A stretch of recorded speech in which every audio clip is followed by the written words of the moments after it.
আজকের আজিমুশান মাহফিল রাসূলুল্লাহ সাল্লাল্লাহু আলাইহি ওয়াসাল্লামের শান ও মর্যাদার উপরে শানে রাসূল সাল্লাল্লাহু আলাইহি ওয়াসাল্লাম এই সম্মেলনের মুআজ্জাজ মুকাররম সভাপতি, দেশ বরেণ্য হাজারাত উলামায়ে কেরাম, বিভিন্ন এলাকা থেকে আগত দিনদার মুসল্লিয়ানে কেরাম, আল্লাহ পাকের দরবারে অসংখ্য অগণিত শুকর গুজার করছি, যিনি আমাদেরকে ঈদ উল ফিতরের এই সময়ে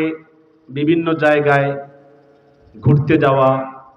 আত্মীয় স্বজনের বাড়িতে বেড়াতে যাওয়া, এগুলোকে উপেক্ষা করে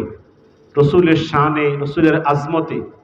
এই আজকের এই মোবারক মাহফিলে একত্রিত হওয়ার তৌফিক দান করেছেন। শুকর গুজার করে পড়ছি আলহামদুলিল্লাহ।